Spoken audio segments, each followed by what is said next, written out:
Hey, David, I'd like to bring you into this conversation. When it comes to really what Hajj is saying is that it looks like those in power, and I'm using the governing party here as an example, are far removed from the situation. Are they speaking with authority? No, I'm afraid they don't have very much authority in the eyes of the electorate and the public in general anymore, as has been pointed out.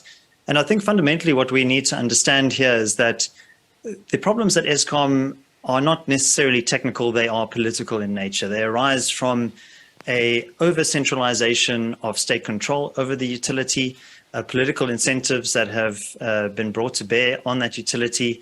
So in terms of controlling procurement policies and imposing race-based procurement policies there, that has been abused, as Andre de Ruyter has pointed out, that has allowed, to quote Mr. de Ruyter, non-value-adding intermediaries to interpose themselves on value chains. That has opened up the space for incredible abuse and wastage and inefficiency.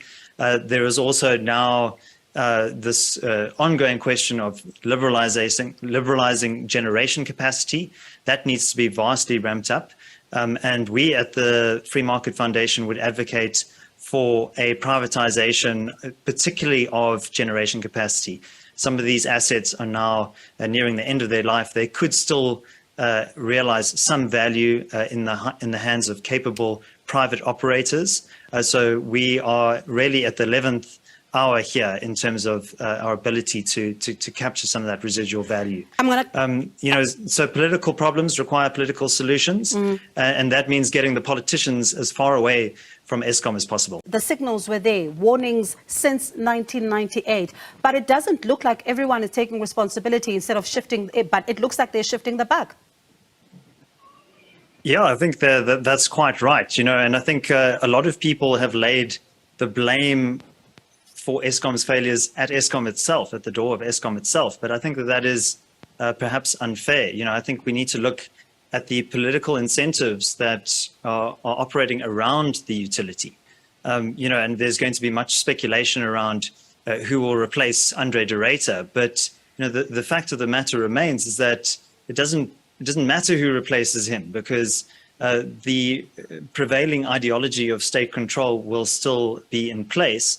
And ultimately, if the CEO doesn't have the authority to make the decisions necessary to put the utility back to operational order and financial good footing, then we're going to continue to see a worsening of these problems. So even, Elon Musk might get to Mars within our lifetimes. But even if you had to take Elon Musk and make him the CEO of Eskom, even he, with all of his business and engineering acumen, wouldn't be able to turn Eskom around.